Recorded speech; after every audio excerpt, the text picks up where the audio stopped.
Would you like to work closer to home, save money on gas, and be rewarded for your hard work and attendance? Then Bellisio Foods is looking for you.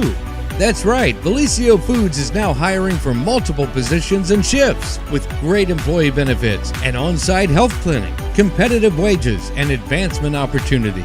Bellisio Foods is a company that truly values their employees. Apply online at belisiofoods.com/careers. At Vinton County National Bank, we believe in supporting the areas where we live and work. Now, we'd like to honor those who also serve our communities. Our new Community Champions account is especially for first responders, veterans, active military, and anyone employed in the fields of healthcare or education. This account offers rewards, discounts, and other benefits to those who give so much to others. Vinton County National Bank, rewarding those who serve.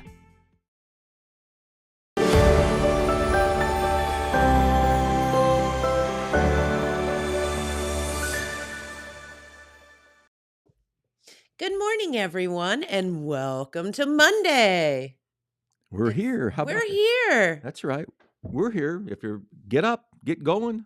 That's you right. You have no choice. It's life. We're like the Plaid cousins today. How about that? And you got the memo. Yeah. I got the memo. It's like, wear your plaid today. That's right. Dylan, where's your plaid? I have a white t-shirt and jeans. Okay. I He didn't get the memo. He didn't get the memo. It's okay. But welcome to Monday right here on Main Street TV, where our good friend Pete Wilson is in the house. And we are going to be talking about all things news today. And starting off with a little something there, just a little something from Wellston. Right. If you live in Wellston, it's certainly a big deal. Sometime over the night, there was a main water leak. We heard it was on Wisconsin Avenue, which is on the city's east side there, residential street, or I'm sorry, the west side. And then this morning, there was a report of a water line or water main break on South Pennsylvania Avenue at the 11th Street intersection. The bottom line is that the city is under a citywide boil advisory that is in effect until further notice. Not sure how this has affected water service, whether there's any water service at all, but there is a boil advisory for sure right now. And as a result, the Wellston schools initially went on a 2-hour delay, but it wasn't too much longer before they made the announcement they were just closing for the day. Yeah. So no school in the Wellston City School District due to the city's water problems. Now, the city of Wellston also. Oh my! Here is a picture put out by the city of Wellston, and there's several pictures, but this is the one we chose. You see water spouting there from a fire hydrant. That is on South Pennsylvania Avenue near the 11th Street intersection, where one of the main water line or mains have broken, and the city is asking people to avoid this area. I'm not sure whether they've been able to close the street or not, or it's just a mess coming through there, water flowing over the road. But if you can avoid that area, go around it or whatever, that is what they need to repair. That is what they are asking. And of course, Wellston City workers, I presume, were out in the middle of the night, and they they had their workload increased there with another water leak. We did have it confirmed. Jeremiah Shaver was on the line with one of the city officials, and that person confirmed there is more than one water line break. Could be maybe more than two. We think that there are at least two. Okay. From what we can tell. Get those fixed up and get that water back to people. Yeah, a little hard to have school and other things when you don't have any water or it's not safe or clean, right? No, that is exactly right.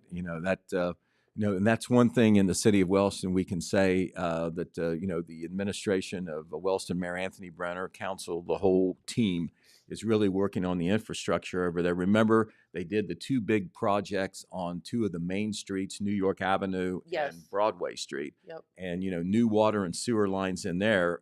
They're not going to have unless there's some act of God or whatever. Some kind of crazy something. They're not going to have water line breaks all the time because of aging water lines there. And they're going to get to everything. It just costs a lot of money and it's a lot of work. Well, Pete, this is why it is so important, as annoying as it is for folks to do these infrastructure projects. And I know a lot of people, say, oh, it costs too much money, or it's really annoying for me because my street's been closed. But these are the very reasons why. Right. It's going to take a lot of money, a lot of work. They're going to do digging. They may go onto private property, in the Yep. yards where these lines are. And of course, here in Jackson, it's been an ongoing thing for the last several years, gas line work Yes.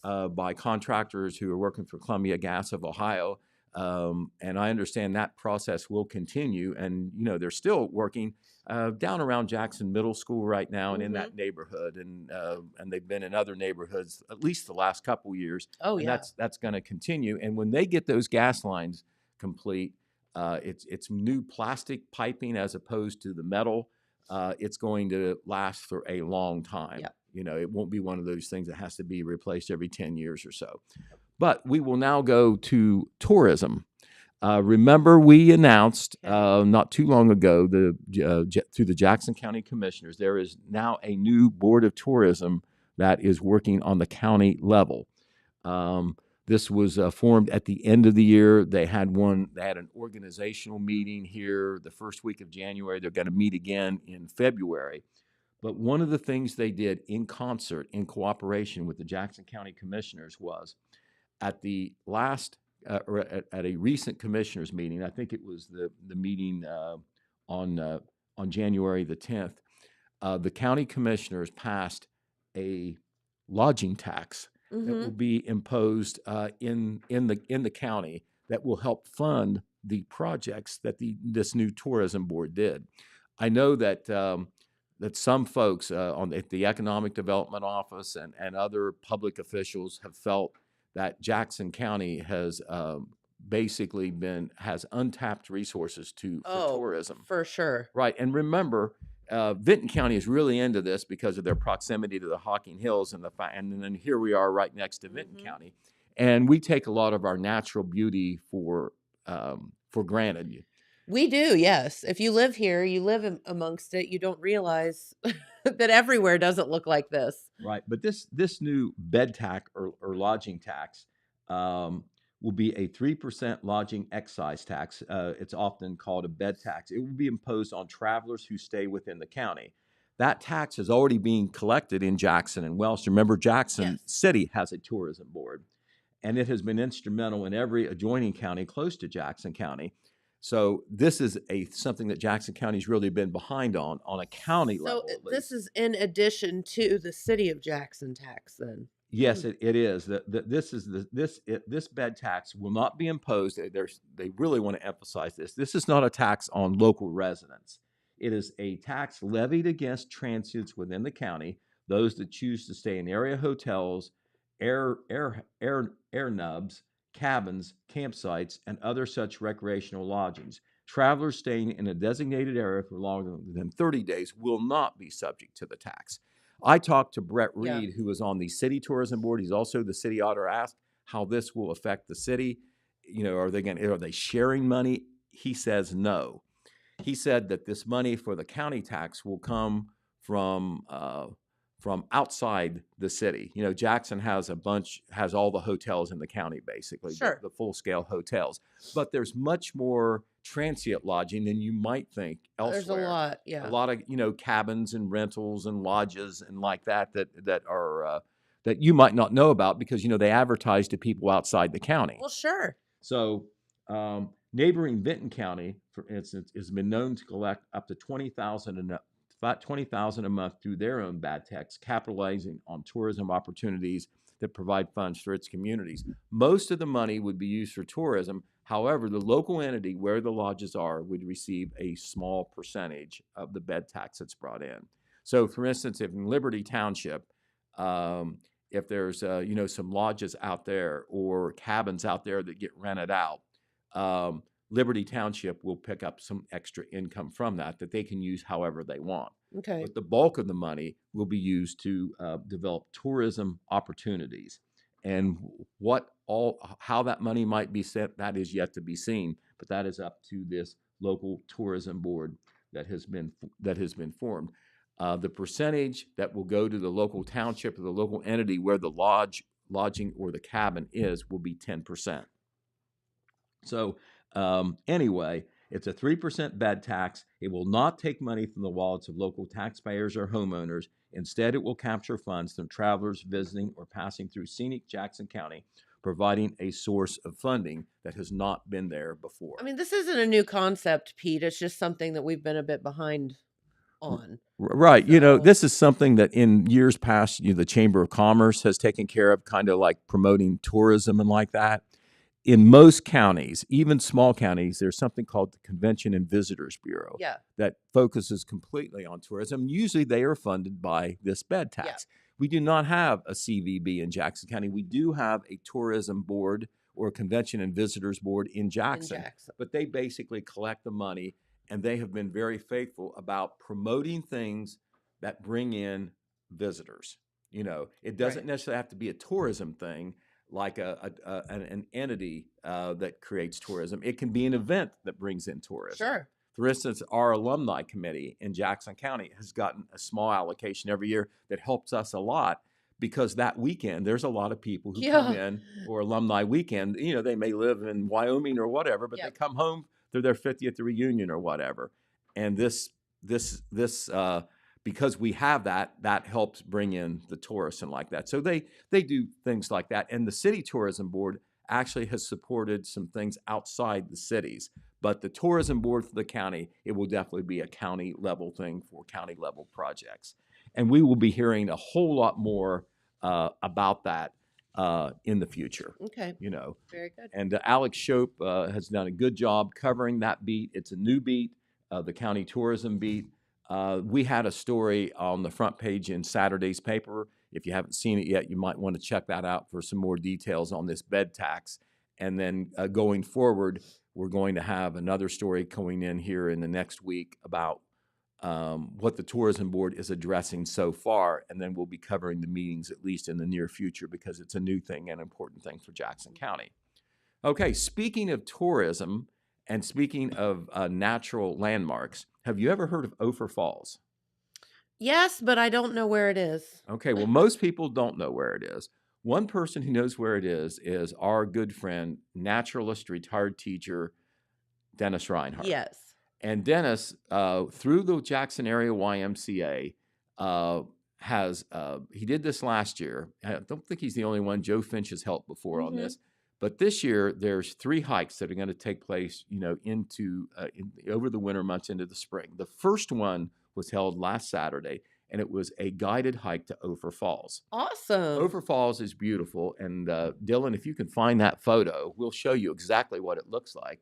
That is the group of people that went on that hike. You can see there were a number of people, kind of on a Saturday where it was a little cold, and they had to be willing to hike off Raysville Road through the woods to find Ophir Falls.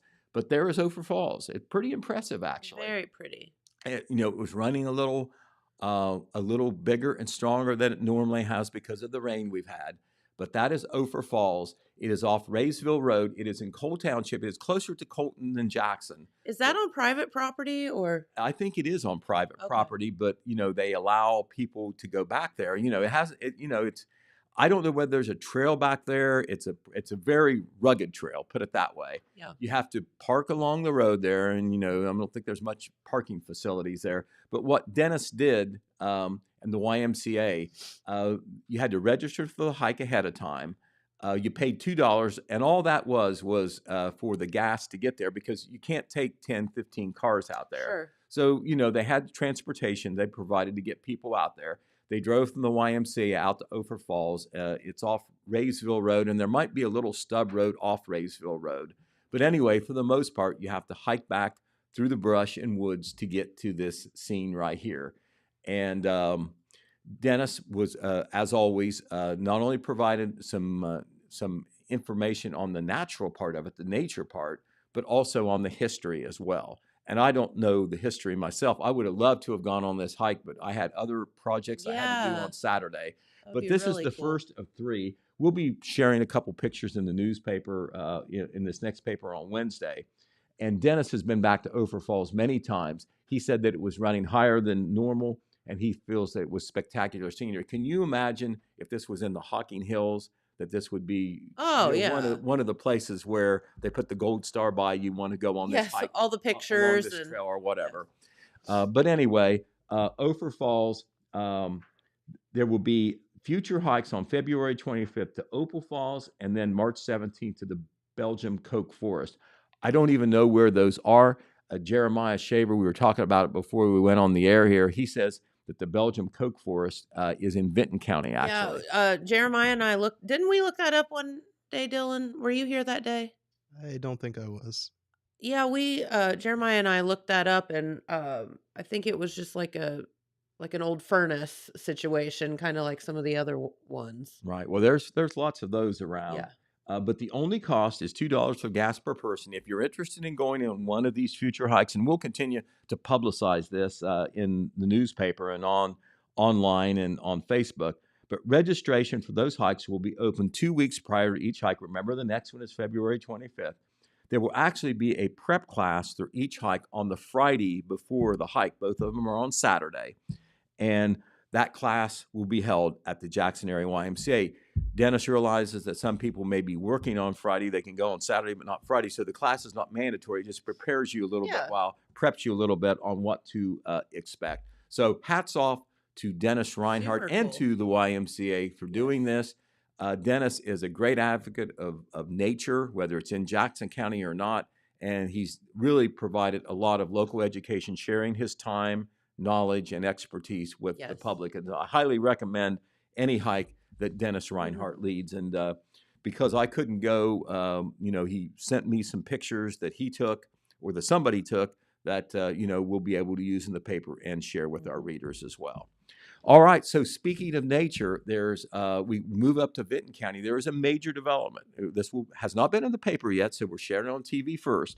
But there is a new nature preserve that is in both Hocking and Vinton counties. It's up there on the north side, I think near South Bloomingville. But there's some of it that's in Hocking County, some of it's in Vinton. And what it is a new nature preserve. It is the 146th nature preserve in the state. It's in the same category as Lake Catherine State Nature Preserve. It's called the Bison Hollow Nature Preserve. It's in both Vinton and Hocking counties, and it is the first nature preserve to be in Vinton County, or at least part of Vinton County. 375 acres of land. Here is one of the scenes. There's some a lot of rock formations, a lot of natural areas, a lot of beautiful scenery there in a hilly area of both Hocking and Vinton counties. And of course, this is not all that far from the Hocking Hills too. Right. So this is another place you can go if you're a hiker and a nature person. It was dedicated. The ODNR, Ohio Department of Natural Resources Director Mary Mertz herself was there for that. Here's one of the unusual black cherry trees, kind of very unusual looking tree. You can see how tall it is. Looks like a pitchfork. With that fella standing next to it. It is composed of 20 tracts of land totaling more than 1,000 acres in Hocking and Vinton counties. The nature preserve itself is 375 acres. There is a lack of human disturbance across the property. There's no development at all, which is good if you're a nature person. There are high-quality habitats, which include Coldwater Habitat Stream, the south branch of the East Fork of Queer Creek, and the lack of invasive plants in the northern reaches of Bison Hollows Gorge. So it will be continue to be owned and managed by the Appalachian Ohio Alliance. That is a private sector nonprofit group that is all about preserving natural areas in the Appalachian area. So they've kind of teamed up with the Ohio Department of Natural Resources. I would say that it was their legwork and their lobbying that got this to be a state nature preserve. And it's both in Hocking and Vinton counties. I'm not sure how developed it is, whether there's signage and all that. I'm not exactly sure. They didn't put in the news release where the access is, but it is just a few miles away from those celebrated tourist spots in Hocking Hills. So I think it will lead to some people visiting there. It is close to Ash Cave and Old Man's Cave, and it harbors some of the most undisturbed land and water in the entire region. And so in this way, as beautiful the Hocking Hills is, this area, the Bison Hollow Nature Preserve, is much less disturbed and visited by man. That's wild. So very, very nice. So that's our nature education of the day. So look for that story in one of the issues this week about the Bison Hollow Nature Preserve. And I'm sure as time passes and we look up more information and more information is released, we'll say more about how to visit it. But it is there, and it is now officially a state nature preserve. All right. We're going to go now to a story that we've not been in the paper yet. We'll have it in this week, maybe even Wednesday. But I recently attended Jackson County Sheriff Ted Frazier's annual awards presentation. He does this for his employees. He gives them a catered meal, usually in January, sometime soon after. It's kind of pegged as a honors for 2023. He gives a bunch of awards to his employees, and that's all of them: deputies, corrections officers, dispatchers, administrative staff, etc. And this is not something that comes out of the sheriff's office budget. This is something that is paid for by Ted Frazier himself and his wife, Dr. Alice Frazier. It's a nice thing. They even invite the press, so I appreciate that. Nice. But there were a number of awards. They do certificates of appreciation, certificate of merit, certificate of commendation, awards for perfect attendance, awards for safe driving. There are three major awards: are Deputy of the Year, Corrections Officer of the Year, and Dispatcher of the Year. And we have a picture of the top awards there. Dylan, if you can get that up there. Okay, there they are. That is Ted Frazier standing in the back, not in uniform, but in a plaid shirt. He got Yeah. but from the left, you have Marko Brnjic. I may or may not have said that right. That is I believe, Slovakian. Or no, Croatian. Okay. But anyway, he is a doggone good dispatcher because he was named, or a doggone good corrections officer because he is the corrections officer of the year. In the middle is Keisha Elkins. She is the dispatcher of the year. And on the right is the deputy of the year, Jesse Reynolds. So the purpose of the awards program is to recognize actions performed by members under the sheriff's command. That includes, all the staff. Sheriff Frazier, along with his wife Alice, personally sponsored the event. He has done this every year since he was elected sheriff in 2012. The only year, I'll amend myself, the only year they didn't do it was last year because there was a lot going on at the beginning of the year and they just weren't able to have an event. He may have still done awards, but they did not have this event. So this year's event was at Rowdy's Smokehouse. They like to have it there. It was on a Wednesday when, the restaurant isn't open. And so Nathan Kitts was there to make sure that they got fed very well. All right. We'll go to another law enforcement story in a neighboring county. I know we try to keep our news coverage mainly to Jackson and Vinton counties because there's enough going on here. But this is in neighboring Gallia County and kind of an unusual case and worth talking about because there used to be a crime that used to be a real problem in rural Ohio. I guess it still is, maybe to a lesser degree, dog fighting. Shut up. That is where, I know you're a dog lover. You do so much through Sixth Sense in your business and personally. But that is where, you get dogs and then, they kill each other basically in dog fights. And then, you're trying to get money off people to watch it or gamble, or I don't know, maybe some of it's online. I'm not really sure. But the United States District Court, we get news releases from them from crimes that occurred all over the state. And when one hits close to home, we like to report it. This was in nearby Gallia County. A Gallia County man was sentenced to 11 years in prison. This happened last week in U.S. District Court after pleading guilty to dog fighting and the combination of fentanyl distribution, both things. He will serve 9 months. He will serve 9 months concurrent and 12 months consecutive to the 10 years he was already serving on the drug charges. Man's name is Michael Valentine, age 40, lives in the Bidwell area, not too far from Rio Grande. He pleaded guilty to 2 counts of raising and training dogs for the purpose of fighting, and 5 counts related to fentanyl distribution. He was sentenced to 10 years in prison on the drug distribution charge, and then the new charges came as a result of the dog fighting. At the time that they, discovered all this and did something about it, more than 50 dogs were removed from the defendant's property. Oh my God. 50 dogs that were there specifically to take part in dog fighting. So, according to an assistant attorney general working out of the Justice Department, dog fighting is a barbaric offense that cruelly harms animals and burdens the surrounding community in many ways. Today's sentencing demonstrates that those engaged in this horrific practice face significant punishment. So, according to court documents, in their investigation, they investigated Valentine for the dog fighting defenses back in 2019 after one of his dogs attacked a small child who was living with him. That investigation led to a search warrant of his residence and the seizure of 40 dogs at that time.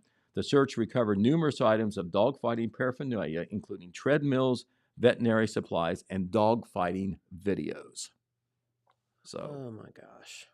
So another time, on another search warrant that occurred later, they got more dogfighting paraphernalia, 2 assault-style rifles, and then on a nearby parcel of land that is Valentine's, 677 grams of fentanyl, 69 grams of cocaine, and more dogs, 11 more dogs that Valentine was still keeping at that time for the purposes of dogfighting. He previously sold 141 grams of fentanyl from the property. They were able to determine at least that much. Wow. So dogs and fentanyl. So, you never know what's happening close to home. Exactly. Have you heard about any dog fighting in Jackson County or Vinton counties? You just don't know some things, what's going on out there. Exactly. We all live in blissful ignorance sometimes. Right, exactly. All right, some other things that are going on. We're going to have a follow-up, Jennifer, to the report that we talked about on Friday. Mm-hmm. That was the Phoenix Treatment Center sighting in Oak Hill. Of course, the bottom line there is that Patrick Ball is the owner of the Iron Oak Center in Oak Hill. He's got room there to put businesses in, and the Phoenix Treatment Center, which is a residential center, we did confirm that. That is supposed to be a residential center for recovering drug addicts, a treatment center. And this proposal, it hasn't happened yet. They're not in there yet. But the proposal is for them to go in there, and this resulted at the last Oak Hill Village Council meeting last Tuesday with approximately 75 people coming in. I guess most, if not all of them, opposed to it because they're neighbors in that area. That's in a residential area mainly where the Iron Oak Center is. It used to be the Davis Home for the Aged. Oak Hill Elementary School is not too far away. Margaret Ann Pool Park there as well. And a lot of the neighbors apparently, they've coordinated, they've collaborated with one another as a coordinated opposition to that. So what's going to happen? Where does the village come in? Right now, of course, that's private property, right? But it is in a residential area, and there may be a zoning issue involved. They may need a Pat Ball or the Phoenix Treatment Center may need a variance from the Oak Hill Village Council to be able to get in there. Adena Health Center, which is in there, got a variance way back when they went in there because, it's in a residential area, but it was site-specific for Adena. So that variance will not work for... Right. So Joe Kirby, who is the solicitor, he is looking at the zoning code and seeing what the options are for Oak Hill Village Council. Would a variance be required? Or is it such that the way the zoning code reads, it would be allowed? Because hospitals are kind of like a conditional use that is allowed, but would that qualify as a hospital? It's a treatment center. So there's some things that have to be determined. Right. And it could be, I guess it's possible, this is me theorizing, so I got to watch what I say. It could be that if they're going to go in there, they'll have to get a variance from Village Council. That would throw it in the lap of Village Council. Or it could be that they'll look at the zoning code and say that it's allowed. They don't need a variance, which means that they could come in if Patrick Ball wants them to, and if they still want to come in spite of neighborhood opposition. Yep. So we're going to have a follow-up story on that on Wednesday's paper, kind of focusing on the zoning code issue, but that's another story that we'll be following. All right. Another thing that we want to talk about, Jennifer, is We want to remind everybody it's a big night tonight at the Parks Edge Event Center. We talked about this Friday. Lillian Mahalik, who is the director of the Ohio Department of Development, Super she will cool. be in town to be the guest speaker at the annual appreciation reception for the Jackson County Economic Development Partnership. The James A. Rhodes Leadership Award will be presented to some person. It's a mystery right now. It's been unannounced, but somebody who has supported economic development efforts in the county. And that is a big coming out party. It is the Economic Development Partnership's time to say thank you to their sponsors and supporters and to also celebrate economic development successes. Jeremiah Shaver will be there tonight at the Parks Edge Event Center, so we'll be following up on that. Also, on Wednesday, do not forget the Jackson County Homelessness Committee will be having its annual point-in-time count. That is actually on Tuesday from 1:30 to 4:30 p.m. at the Christ Church of Jackson. If you know someone or know, if you are or know someone who is experiencing what they call unsheltered homelessness, such as living in your car, truck, van, or living in a tent, or staying in an abandoned building, come to the church. They want to help you, and they want to find out about somebody who needs help that you know about. And they also want to get a handle on how much of a problem this actually is. Well, and it also helps, Pete. I think you mentioned this the other day with like funding and, if they can present numbers and they can present Yes, that facts, is correct. The committee, then they can, apply for more help. Right. So it's two-pronged. They want to get a handle on the numbers. They want to do an actual count, and then there will also be a hot meal and beverages there, for people that need it, that are in the homeless situation, and other supplies and resources that can help them. Mm-hmm. Some of those things will be available. We're talking about hygiene supplies, cold weather supplies, giveaways, HIV testing, Hep C testing and treatment, Naloxone, referrals for homeless assistance, mental health services, and case management. And of course, remember the Jackson County Homeless Committee, I think they may have one staffer there, but it's a lot of volunteers. Yes. That's another nonprofit, private sector thing that's trying to do things to help people who need it most in our county. So worthy of support if you have information that can help. We want to throw up some pictures real quick, Dylan, from the trade fair, the indoor trade fair, the pre-1890 trade fair. We got to do this through Larry Zorns. Of course. Such a sweetheart. They had that on the weekend, of course. There he is. After the Friday snow. Of course. But I guess that they still had a decent amount of vendors and visitors both on Saturday and Sunday. And there is Larry Zorns. What do they call that? A tam o'shanter? I think so. Something like that. He gave me one. I wanted to wear it last week, but I couldn't find it. It's back in the closet somewhere. But that is Larry Zorns there. Is it with your trombone? Well, the trombone, I know where it is. It's big enough. I know where that is. And it can be had for a good cost, by the way. Anybody wants to buy Pete's trombone? Just tell Dylan on the air there, and we'll see what we can work out. But so that's Larry Zorns there. I just wanted to confirm that they had that in spite of the snow, and it went off. Every year this happens, I feel like. As you can see, a good many vendors there. That's not even the whole floor. That's part of the floor. And one of the vendors who was there was Stephen Moore. There is Stephen right there, and he's a Colonial Outfit. Yes. He does a lot of leather work. He is always there every year. He is well known. He's a Jackson City firefighter and a Jackson City employee in the street department. Yes. So I think you can get some information about his goods and services on Facebook. That's awesome. All right. We also want to tell you, this is the Telegram news team in the persons of myself and Jeremiah Shaver. We went into the classroom. That can be terrifying. But we did that last Wednesday. We did that last Wednesday at the Christian Life Academy to a journalism class. How fun. Right. And there we are. I'm in my red shirt because it was a ball game night. And there is Jeremiah Shaver. He got the memo. He's in plaid, as you can see. Plaid as well. And we were the guest of Rebecca Conley and her class out there at CLA. Very impressed. They had, 15 or 20 students in there. And these are, I think, about the middle school age level for them to be interested in journalism. But we talked about the Telegram. We talked about, the how-tos of gathering and reporting and publishing the news and how we do it. And we had issues of the paper to share with them. And Rebecca, the teacher, tells us, that one of their future projects may be a school newspaper. How cool. So we wanted to support that. We tried to juice it up the best we can to get them interested in the paper and what we do. So That's I don't know how awesome. successful we were, but we made the effort. Good deal. All right. Also coming up, the Jackson Downtown Association will be doing their big chocolate walk. That is this Thursday. It's the first Thursday of the month, and it's on the very first day of February, so don't lose sight of it. Being a downtown person yourself, you know that this may be, if not the most popular, one of the most popular first Thursday events that they do. Everybody, it's trick or treat for chocolate, basically. Pretty much. You know, yeah, the only thing you have to do is get a ticket. You're supposed to do that ahead of time. Yes. They're $7 each.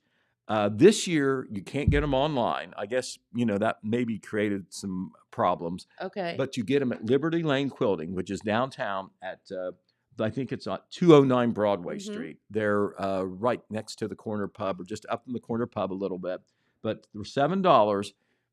That will allow you from 4 to 7 p.m. to make the rounds downtown. And I understand that the merchants and offices and whatever will have some kind of chocolate treat. Is that not right? Is that how that works? Yes, absolutely. But any business interested in participating, I don't think it's too late. You can contact Amanda Waters. She is at Liberty Lane Quilting. Lacey McLean, Mika Moeller. I know Mika's at Michael's, of course, or Josie Rader, who, of course, is Faith and Fitness. Yes. So are you doing that this year? Mm-hmm. Okay. All right. So we'll have chocolate along with the enchiladas and burritos and all that. Well, we kind of switched up our menu since we moved. Oh, really? Okay. Yeah. All right. You don't do the Mexican stuff now? No. Okay. All right. Well, see, I'm behind on the news. See, Pete? You've got to give me more information. What the heck? Okay. But it's good stuff, though, right? Yes. Okay. Well, I'm sure of that. All right. A couple of road closures we want to tell you about. Loop Road and Smoky Hollow Road, both of these in Jackson County, are closed starting today for work projects or sections of the roads. This came from the Jackson County Engineer's Office. County Road 32, which is Loop Road, that's in Washington Township, north of Wellston. A section of that is closed starting today for a bridge replacement project. The location is 0.3 of a mile east of the northernmost intersection with State Route 327. This will be for at least 1 week. Also, Township Road 136, that's Smoky Hollow Road. That's in Bloomfield Township. That's east of Jackson. It's closed today to replace 2 sets of large double squeeze pipes. I'm just reading it. The closings are 0.5 of a mile and 0.75 of a mile north of Orpheus Road, and this closure will be at least 2 weeks. Squeeze pipes. So you've got to close the road. This is important. It needs done. We told you about the importance of infrastructure, even though you can't see it. You got to fix it. Okay, I got to look up what a squeeze pipe is. Right. Well, I don't know. I'm just reading the script. All right. The public is thanked in advance for its patience as the engineer's office continues to upgrade the county's infrastructure. And you're looking that up right now, aren't you? Yep. Okay. While you're doing that, we'll also tell you that if you are a prospective juror and you were supposed to serve on the jury for the jury trial today in Jackson County Common Pleas Court, if you haven't already got the word, and we put this out on Friday and online and on Facebook, you don't have to go. That trial was canceled, and they always call quite a few prospective jurors. There just wasn't enough time to get that out in the mail. Plus, of course, that costs money. Yes. So we tried to help the court get the word out on that. The trial that was to have been held today in the Jackson County Common Pleas Court has been canceled. Therefore, prospective jurors did not need to report. I think they're calling it a squeeze off in this thing. It's a technique used to control the flow of gas or liquid in polyethylene pipe by compressing the pipe between parallel bars until the inside surfaces make contact. Okay, have you got that out there on the TV? Got all that? Okay, well, now you know. You had to look it up. Yeah. Okay, all right. I feel right no smarter than I was before I read that, because I still don't know what the heck they're talking about. Okay, but we know there is such a thing. There is such a thing. All right. Okay, we're going to go to the world of sports now. Okay. We talked about the Reds Caravan that Total Media was very much involved in, that we met on Thursday. Red Thompson Jr. was there, and we are going to roll with a story and a bunch of pictures in our Wednesday paper. We know there's lots of Reds fans, a lot of extra excitement this year because the team was a surprise success last year. Didn't quite make the playoffs, but they're going to shoot for that this year with those impressive young players that are back and some other players that may even be up and comers. And But there was an executive, current major league players, highly touted minor league players that were all there. Gapper, the mascot, was there as Yes. well. And so we'll have some pictures and coverage there. There is one of the pictures right there of three of the folks who were involved. On the left of Todd Benzinger from the 1990 World Series team. He caught the last out that beat the Oakland A's in 4 straight. You have Sean Pender, who is one of the executives in the administration of the Reds. And on the right, he needs no introduction in that Reds cap. That is our own J.J. Hale, who was the organizer, moderator, cool PA guy for the big thing. And there is another picture. That is Brenner Wooten, the son of Doug Wooten, behind there, obviously a Reds fan. He got autographs. He and Todd Benzinger is with him, and Sean Pender as well. And there is Todd Benzinger speaking to the audience there. Good turnout. It was not open to the entire public, but still a good turnout from invited guests. Sean Pender looking on there as Todd Benzinger speaks. And there was the big sign that we had, say, "Welcome to the Reds Caravan." Really nice event. They've always done this, but it hasn't always been in Jackson. Sure. It's because Total Media, our radio station, is an affiliate of the Reds. You can hear all the Reds games. This year, this is one of the big news things we want to tell you. This year, instead of 105.3 FM, it will be on the Bull 97.7 FM. That should reach a greater audience in a greater area. So that's very, very good news. All right, staying with the sports, we want to tell you that Travis Bucklew, we had him on TV last year. Remember, he is the Vinton County wrestler, just a sophomore last year, had a great season. Yep. Well, he's having another great season this year. Going into last week, he had only lost one match all year. Well, at New Lexington, in a tournament at New Lexington last Saturday, he got his 100th career win. Awesome. When you reach 100 career wins as a wrestler, that is a big thing in high school, and he has done it as a junior. Remember McKenna Craft? Yes. Our own McKenna Craft here in Jackson did it just a week or so ago as well. Right. But Travis did it. As you can see, they were prepared with a big poster for him to celebrate that. That's so good. But he wrestled in the 126-pound division. I don't know whether he won. I'm guessing he may have, but he won enough matches there at New Lexington to hit number 100. And, of course, he's got the rest of this year and then his senior season to add to that total. Speaking of McKenna Craft, we have some news on her as well. McKenna and the Jackson team competed in one of the toughest matches of the year outside of, the tournament. Yeah. Postseason tournament, and that is the big WSAZ tournament in West Virginia. Okay. This draws a lot of teams and some of the very best teams from the tri-state area. It is tough competition. Now, McKenna, remember, there's not a lot of girls wrestling teams around. McKenna has wrestled in the 105-pound weight class, and she wrestles against boys most of the time. Now, that's the amazing thing about her. Not only does she win, but she wins against the boys. She was undefeated going into the WSAZ tournament. And remember, she's going against the best of the best. Yep. She went all the way to the championship round, and she was wrestling a young man from university. I don't know whether that's a town or a high school, but it's West Virginia. Okay. He is now get this, the number 2 ranked male wrestler in his weight division in the entire state of West Virginia. Okay. Going against our girl, McKenna Craft. Anyway, the young man who had pinned everybody else was ahead of McKenna on points. He was having the best of it, but he had not pinned her, and the match was still going on. I think it was in the last round. Well, right at the very end, she did a reversal and got him on his back, which is critical. She got points for that. A lot of times when you have somebody on your back, you're able to pin them. Yeah. Well, guess what?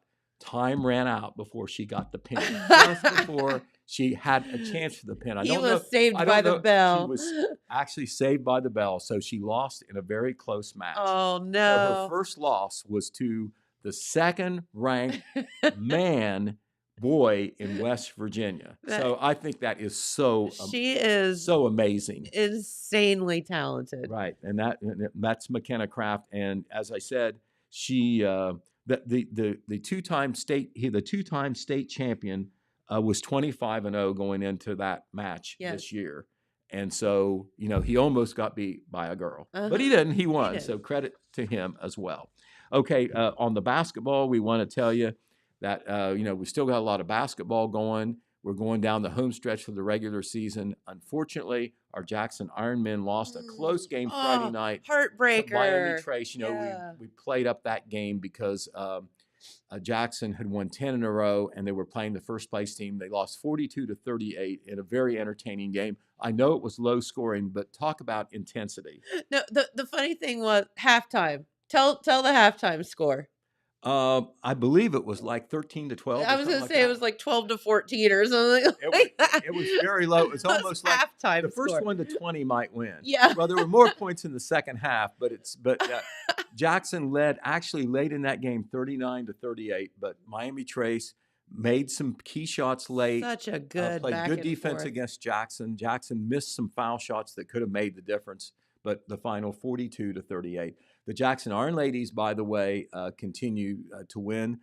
They beat Nelsonville York on Saturday, 66-38. Oh, wow. And Nelsonville York's got a good team, so Jackson is still with only 2 losses, and they will play at Chillicothe on Saturday. Yes. And if they win that game, they will finish 10-0 in the conference. They've already won the undisputed title to the third year in a row. But they want to go second year undefeated in the conference. Right. They'll have to win at Chillicothe, but that's coming up. The boys will play that day. It's called Rivalry Saturday, and in that week, the FAC teams match up against their closest rival, and they play all day on Saturday. Boys, girls, JV, both way. That's how it goes. Is it home or tradition. away? Where It is at Chillicothe. At Chillicothe. Jackson did the same thing. They hosted Chillicothe early in the season. Yeah, So I remember that. There's 2 rivalry Saturdays. You host one, and you go on the road the other one. Gotcha. So that's the schedule. The Vinton County boys had a big win over Athens on Friday. I don't want to not mention them. Oh. They remain in first place in the Tri-Valley Conference Ohio division. So we've saved a little bit of time. Jeremiah Shaver is here. I'll give you a little hint. He went to the Wellston City Council meeting where Anthony Brenner gave his State of the City. Remember, we talked about Randy Evans' State of the City? Yes. Well, I can honestly say this. I'm not trying to editorialize or gild the lily. Both of them had a lot of good things to say. There's a lot of good things happening in our 2 major cities in Jackson and Wellston. And Jeremiah will be here. He's already written the story. He'll be here to talk about some of the things that Anthony Brenner talked about, the good things that have happening and will happen in the city of Wellston. Awesome. It'll be worth the read. It'll be on the front page in Wednesday's paper, barring a flood and an earthquake and a double murder. Yeah, let's not have any of that. So let's not do any of that. Okay, well, Let's pray we see the mayor of Wellston on the front page of the paper. I will give up my and then Jeremiah. I know we may send him to the scene to plug the water leak over in Wellston. There you go. Just kidding, Jeremiah. We won't do that. Chew a lot of gum. Just stick it on there. Just wonder if you got your gum and stuck it on there if it would blow a giant bubble. It's they posted a video not too long ago, and it's just Still going? spraying out. Oh no. I don't know if that was a video from some point overnight or if that was like right now. They didn't say. It was just like posted in their Facebook reel. Never good. I know Pete talked a little bit about that water line break. While he was on the air, the Sylvester Memorial Wilson Public Library has announced due to the water issue, the library will not open till noon today. Okay. But that's pending if the water service is restored. Okay.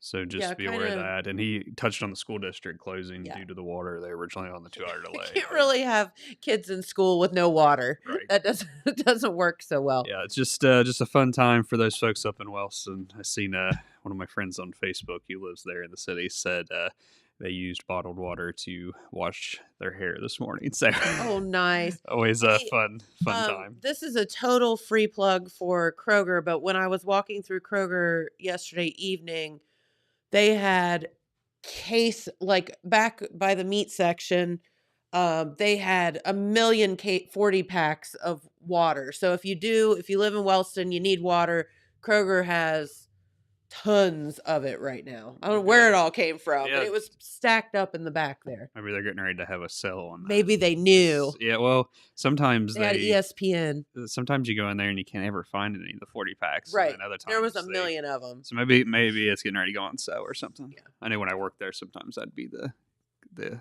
case. Yep. So The case. the Pun case. intended. Pun intended Case there. of water. Get it?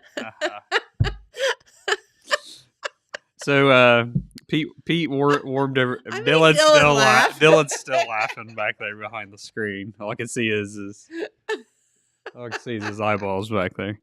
So Mr. Wilson kind of mentioned I was going to talk a little bit about the mayor, Wellston Mayor Anthony Brenner, gave his state of the city. We were there for that, and we aired it live on our Facebook pages and cross posted it to our other platforms. Here's a photo I snapped of Mr. Brenner giving his state of the city. This was his first one as mayor. He was originally appointed last year in January last year, and then sought re-election during the election cycle this past year. Had some opposition during the primary, beat that opposition out, didn't have any opposition in the fall, and was ultimately elected to that position. And so he is your mayor. A little bit about Mr. Brenner. He stepped into the Wellston city government scene in 2019.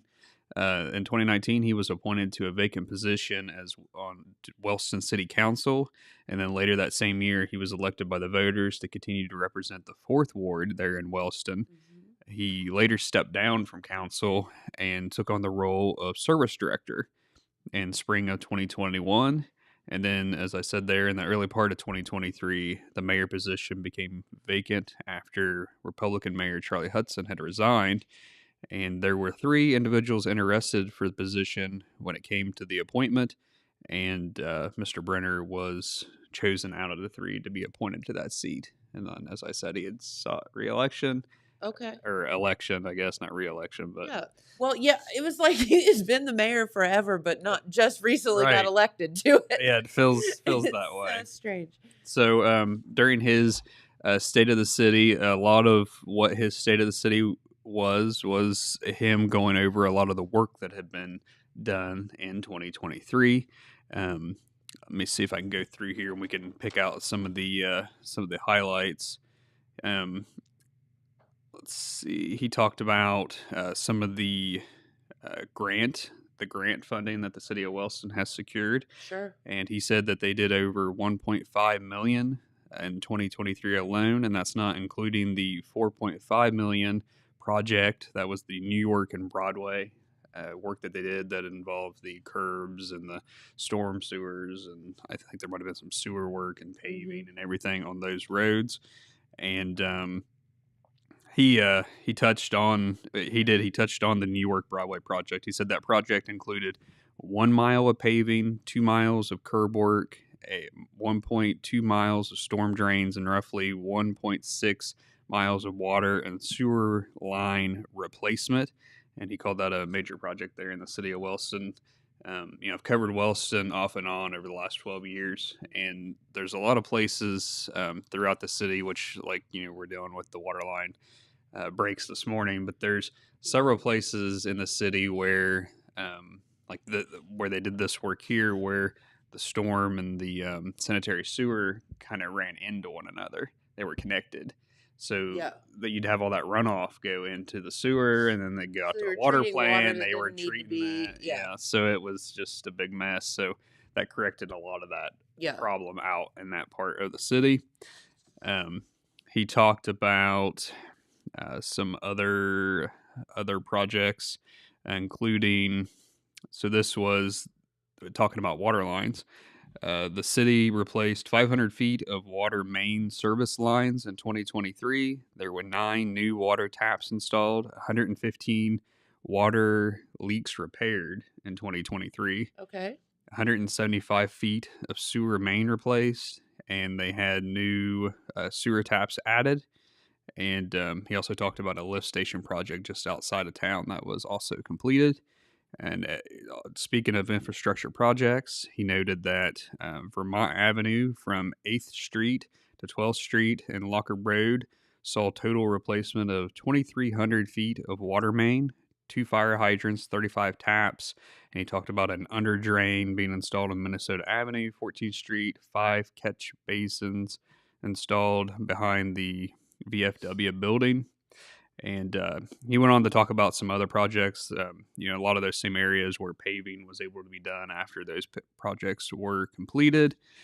And The two big things looking ahead for this year that the city is looking towards, you have the that RV park Yes. out there off State Route 327. You know, By they the got ball that fields, they got yeah. that Ambler grant, that 1.8 million. That'll get them a very good start on that out there. And the other thing that they will be working on, let me see here, because I wanted to mention it too. In addition to the RV park, they also, I should know this, but I've written so much since this article came out that it's all running together. All the water, the new water plant project. Yes. So the city has 2 water plants That are 180,000 years old. Yes, the Yes. one is literally over 100 years old, and the other's like 60 to 70 years old. Yeah. And they are both just in disrepair, Horrible shape. horrible shape. And the city is working on. They have a plan to get grant funding. At this point in time, they said $16 million in grant funding. With that project was supposed to be somewhere between 20-21 million to do that new water plant, Mm-hmm. and they said about 16 million is what they've got lined up for grant funding. So the rest of it would have to be done through a 0% interest loan for 40 years through the Ohio EPA. Okay. So that's the 2 big projects that he expects to work on this coming year. So Good deal. we're out of time. And we're out of time. Yeah. Can you believe it? So, So much news going on, around the area. Some good, some bad, as always. But yes. Oh, speaking of news, I wanted Yeah. to mention real quick. If you get on the Telegram News website, there's a section on there where it says you can sign up for a newsletter. And I don't think that Oh. has always worked like maybe it should. okay. I've done some work on that, and I figured out how to. I built a newsletter, Oh, and it will. look at you. We'll send it out. We'll send it out twice a week. Probably be it's either Tuesday or Wednesday or Friday, Saturday is when it would be sent out through email. But you can get on there and sign that up. And what it'll look like is it'll have it'll pull 5 of the most current stories. Some of those may be free. Some of them you may have to have a subscription for. Sure. It'll give you the e-edition right there. You obviously have to have a subscription to read that, but Right. an easy link to it. Okay. Also gives you a link to the Telegram News app, because we have an app for the Telegram. Yeah. So it'll give That's you right. links to be able to download that to Apple and Android. It'll give you a link to Main Street TV, to the YouTube channel, and we also have a section on there that I've designed that it will let you have 2 buttons, one for Apple and Android, for the Total Media Radio app. Which is so And- convenient. It was like I was trying to catch up on the game the other Yes. night while I was at the restaurant, and I just You can get pulled on it up there on my phone and listen to it. immediately. For anywhere out where they in the were. world you are, Yeah. you can listen It was to so Total convenient. Media Radio. So just wanted to mention that. I tested over the weekend. Saturday I went through and clicked it, and it sent it out, and it looks really nice when it comes, and it kind of gives you just a glimpse and quick access to those Good other deal. things I mentioned. Well, So thank you for doing that. yeah, so another little quick way to maybe get a little snippet of news outside Yeah. of maybe social media, or it might interest you in maybe signing up for the paper. So Love that. Please do so, because it's a great paper, and they work very, very hard and keep you up to date on all the late breaking news and things along the way. So very, very good. All right. Well, we will be back tomorrow. So have a great day. Kind of blecky outside, not cold, not hot, and no sunshine. So Right. there you go. For ever. So if you like sun, I don't know what to tell you. How's that? spring's coming. It will be here. We're not soon. too far off. That's right. Have a great day, everyone. We'll see you right back here tomorrow. Bye-bye. This just in. The Telegram News has a new website. TheTelegramNews.com. Same dedicated coverage. Same trustworthy news with a brand new look. Covering Jackson and Benton counties and surrounding areas. Locally owned and operated, TheTelegramNews.com has its finger on the pulse of the community. Stay up to date on local events, high school sports, and breaking news. TheTelegramNews.com. Subscribe today at TheTelegramNews.com. Check it out.